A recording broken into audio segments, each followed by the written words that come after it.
So hey traders, welcome back to the Finnux YouTube channel. मेरा नाम है यज्ञेश पुरी और आज हम बात करेंगे मोटा भाई के स्टॉक के बारे में, जो कि है रिलायंस। तो ट्रेडर्स, फ्राइडे के सेशन में रिलायंस 9% तक गिरा था। उसके पीछे एक रीज़न था। लाइव मार्केट में एक न्यूज़ आई थी। वो क्या न्यूज़ थी और वो कितना इंपॉर्टेंट रोल प्ले करेगी रिलायंस के स्टॉक के ऊपर, कब तक ये न्यूज़ उसके ऊपर हावी रहेगी, और क्या रिलायंस, जो कि बहुत बड़े बड़े सब इन्वेस्टर्स है वो ऐसा प्रेडिक्ट कर रहे हैं कि रिलायंस वापस से 1800 तक के लेवल तक गिर सकता है। तो क्या ये एक बेस्ट टाइम है रिलायंस को बाय करने का, या तो फिर हमको वेट करना है 1800 या 2000 तक के लेवल्स हमको क्या देखने को मिल सकते हैं रिलायंस में, और हमें क्या शार्प बाउंस बैक देखने को मिल सकता है रिलायंस में। अगर हम चार्टिकली बात करें तो अभी क्या डेटा निकल के आ रहा है, तो ये सारी चीज जो भी है वो आज हम डिटेल में डिस्कस करेंगे। अगर आपने अभी तक चैनल को सब्सक्राइब नहीं किया है तो सबसे पहले जाके वही कर दीजिए, लाइक कर दीजिए, कमेंट कर दीजिए वीडियो कैसा लगा, और फिर हम अपना एनालिसिस शुरू करते हैं। लेकिन ये सारी जो भी न्यूज़ है उसके पहले मैं आपको एक छोटा सा एक क्लिप दिखाना चाहता हूँ मेरे 2 वीक के पहले ही एनालिसिस का। ध्यान से देखना, ठीक है? बहुत ही इंफॉर्मेटिव चीज़ है, ध्यान से देखना आप। अगर मैं बात कर रहा हूँ रिलायंस का, तो मैंने हमेशा से सारे वीडियोस में इसको इंक्लूड किया है। उसका बहुत बड़ा रीज़न है, मैंने बोला है, बार बार बोला है कि जब भी ये 2800 पर आता है, एक बहुत ही बड़ा सप्लाई जोन है इसका, तो वो शार्प रिएक्शन देता है डाउन साइड के लिए। तो हालांकि इसने एक बुलिश एंगल्फिंग पैटर्न बनाई थी एक डेली चार्ट पर, लेकिन फिर से वापस से हमको सेलिंग देखने को मिला। और ये जो ट्रेंड लाइन फॉलो कर रहा था अपने हाई की तरफ जाने के लिए, उसको भी उसने ब्रेक करके नीचे क्लोजिंग दे दिया है। तो अभी रिलायंस के लिए मैंने पहले भी बोला था कि मेरा पहला टारगेट 2674 का है, और उसके बाद में अगर ब्रेक हो रहा है तो 2618 का है। मेरी सारी पोजीशन शॉर्ट साइड में रिलायंस में अभी भी ऑन है। तो ये पूरी मंथ में उसको रखूंगा ही, क्योंकि मुझे शायद लग रहा है कि वापस से रिलायंस जो है वो 2500 के लेवल तक आ सकता है। लेकिन फिलहाल ये दोनों टारगेट पहले अचीव हो सकते हैं। तो गाइस, जैसे आपने देखा, मैंने क्लियरली बोला था, एकदम पिन पॉइंट लेवल तक के मैंने टारगेट्स दिए थे आपको। जब रिलायंस 2800 पर था, मैंने आपको बोला था कि एक बहुत बड़े सेलिंग जोन में आ चुका है।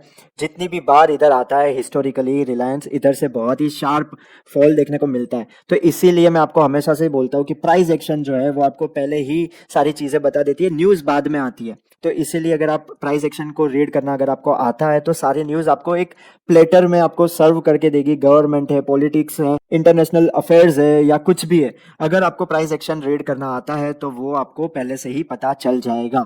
तो इसीलिए 2800 के लेवल जब आ गए थे रिलायंस में, तब से मैं बियरिश था, और मैंने बोला था कि 2500 के लेवल हमको देखने को मिल सकते हैं। अभी 2400 पर रिलायंस है, ठीक है? तो अब आगे क्या हो सकता है रिलायंस? तो गाइस, सबसे पहले मैं आपको वो न्यूज़ शेयर करता हूँ। लाइव मार्केट पर फ्राइडे के दिन गवर्नमेंट ऑफ इंडिया ने ये एक न्यूज़ शेयर की थी कि जो भी ऑयल कंपनीज है जो इंपोर्ट एक्सपोर्ट करती है, तो अब से एक्सपोर्ट में जो टैक्स ड्यूटी है वो ज़्यादा उन्होंने बढ़ा दिए थे, रेट हाइक कर दिए थे। कितने किए वो भी मैं बता देता हूँ। पेट्रोल पे 6 रुपए तक के किए और डीजल पे 13 रुपए तक के किए। तो अब अगर रिलायंस को एक्सपोर्ट करना है बाहर के देशों में ऑयल को, तो उसको ज्यादा रेट बढ़ाने पड़ेंगे, और उसके कारण जो उसकी डिमांड है बाकी सब कंट्रीज में उसके ऑयल की, वो अफेक्ट कर सकती है। तो ये एक बहुत बड़ी चीज थी, जो इन्वेस्टर्स थे रिलायंस में, उनको ये। तो गाइस, जैसे एक स्टॉक होता है या एक इंडेक्स होता है, उसका एक बहुत बड़ा हेवी बाइंग चालू कर देते हैं, ठीक है? तो वापिस से स्टॉक ऊपर जाता है, लेकिन उसमें भी एक दो चीजें जो हमें ध्यान रखनी है। अगर मैं डिमांड जोन की बात करता हूँ रिलायंस की, तो वो कहाँ पर है? अगर मुझे डिमांड जोन दिख रहा है प्राइस एक्शन और हिस्टोरिकल चार्ट देखकर, ठीक है, तो अभी वो समवेयर नियर 2311 के आसपास कहीं पर है। जितनी भी बार अगर आप देख रहे हो रिलायंस ये लेवल पर आता है, तो उसके बाद में वापस से वो अच्छे से कंसोलिडेट करके ऊपर की तरफ जाता है, ठीक है? अगर आप चार्ट देख रहे हो तो उसके नीचे जो है वो बहुत ही ओपन टारगेट है, बड़े टारगेट है। लेकिन फिलहाल जो सबसे नियरेस्ट अच्छा सा डिमांड जोन है रिलायंस का, दैट इज 2311। अब क्या ये बेस्ट टाइम है? अगर रिलायंस ये डिमांड जोन तक आ जाता है तो क्या ये बेस्ट टाइम होगा, और कितना गिर सकता है? तो गाइज, अभी एक सपोर्ट भी है, मेजर सपोर्ट है, जो कि है 2364। फ्राइडे के सेशन में ही उधर से बाउंस बैक देखने को मिला हमको, और उसके ऊपर या उसके अराउंड उसने क्लोजिंग दे दी है। लेकिन हाई चांस है गाइस, क्योंकि अगर स्टॉक इतना गिरता है तो हाई चांस है कि वो थोड़ा और गिर सकता है। तो कहाँ तक गिर सकता है? पहला टारगेट रहेगा वो रहेगा 2340 का, और उसके बाद में अगर अगर उसके बाद में सेलिंग कंटिन्यू हो रहती है तो 2311 तक के टारगेट देखने को शॉर्ट टर्म में रिलायंस में देख सकते हैं। लेकिन अगर ये जोन में आ रहा है रिलायंस, तो अगर आप इन्वेस्टर हो तो क्या अभी आपको बाय करना है? क्या ये तुरंत ही बाउंस बैक देगा? नहीं, ऐसा नहीं होता है। मैं थोड़ा ड्रॉइंग्स निकाल देता हूँ और फिर आपको समझाता हूँ।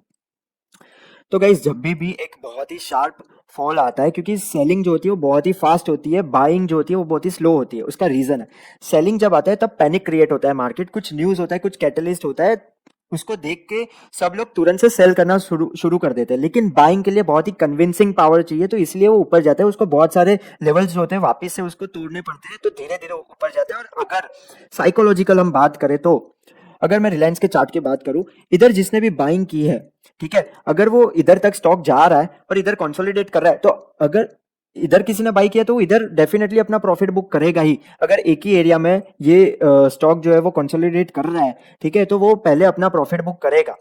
तो इसलिए धीरे धीरे स्लो एंड स्टेडी हमको ऊपर सब जो भी इनिशियल बायर्स थे वो निकलते जाएंगे कुछ लेवल्स के ऊपर, तो इसीलिए बार बार रिजेक्शन दे के वो ऊपर धीरे धीरे जाएगा। लेकिन जब भी सेलिंग आती है गाइस, तो वो बहुत ही शार्प और सडनली आती है, ठीक है।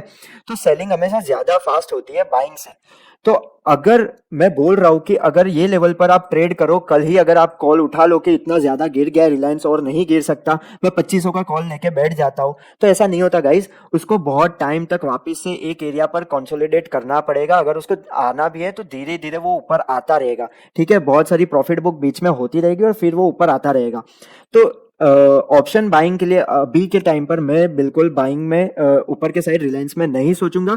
और ताकि हमको इतना बड़ा फॉल देखने को मिल चुका है, क्योंकि मैं 2800 के लेवल्स तक मैं बोल रहा था कि रिलायंस में हमें वापस से 2500 के लेवल मिलेगा, तो मैंने इतना बड़ा जर्नी जो है वो कैप्चर अगर मैंने कर लिया है, राइट, तो मैं और सिर्फ 100-200 पॉइंट के लिए मैं वापस से मैं होल्ड नहीं करके रखूंगा, क्योंकि ये कभी भी डिमांड जोन को छू के ये ऊपर आ सकता है धीरे धीरे, तो मेरा जो प्रॉफिट है वो चला जाएगा, ठीक है। तो इसीलिए अभी रिलायंस जो है, आप अगर एफएनओ ट्रेडर है तो ये नो ट्रेडिंग जोन है। कुछ दिनों तक हमको देखने को मिल सकता है, या हो सकता है कुछ वीक्स तक हमको देखने को मिल सकता है कि एक जोन में रिलायंस रहेगा और फिर शायद वो अपनी अपमूव जर्नी कंटिन्यू करे। लेकिन अगर आप इन्वेस्टर है तो मैं बोल रहा हूँ, निफ्टी को अगर नीचे के लेवल जाना है या ऊपर के लेवल में जाना है, जो भी करना है, पर रिलायंस जो है वो अभी बहुत ही डिसेंट लेवल पर आपको देखने को मिल रहा है। तो ये एक बहुत ही अच्छी अपॉर्चुनिटी है। मैं लॉन्ग टर्म के लिए रिलायंस में बहुत ही बुलिश हूँ। उसका भी एक रीजन है, मैं आपको एक्सप्लेन करता हूँ। रिलायंस के जो है वो बहुत सारे मेजर चंक्स है बिजनेस के। एक है जियो टेलीकॉम जो है, एक है पेट्रोलियम जिसके न्यूज के ऊपर इसने रिएक्ट किया था, और दूसरे भी कई सारे यार मीडिया में बहुत सारे रिलायंस के ग्रुप है, ठीक है। तो जरूरी नहीं है कि सिर्फ एक ही ग्रुप के अफेक्ट होने से स्टॉक वापिस से 1500 या 1800 तक के लेवल तक आ जाएगा। मेरा यह मानना है कि रिलायंस का जो शेयर है वो बहुत ही अंडर वैल्यूड है। डेफिनेटली ये बहुत बड़ा हाथी है, निफ्टी जो है वो इसके ऊपर बहुत ही बड़ा डिपेंडेंट रहता है हमेशा। लेकिन जो ग्रोथ है, अगर आप इन्वेस्टर हो, 5 साल 2 साल 10 साल तक के आपके टारगेट्स है, तो मेरे टारगेट रिलायंस के लिए बहुत ही बुलिश है। तो इसीलिए मैं बोलूंगा कि सारे पैसे अभी आप मत डाल दो।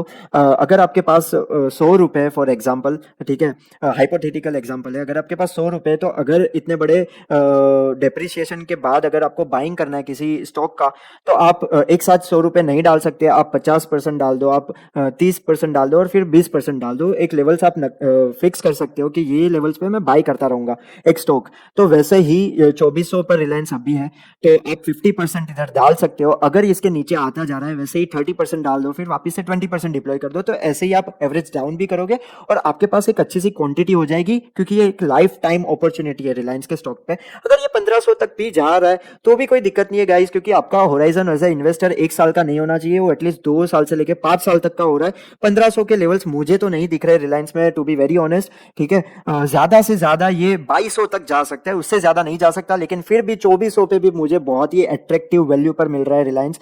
हो सकता है कि अगर नेक्स्ट जो बुल रन रहेगा उसमें वापस से ये लेवल्स हमको देखने को भी ना मिले कभी भी रिलायंस पे।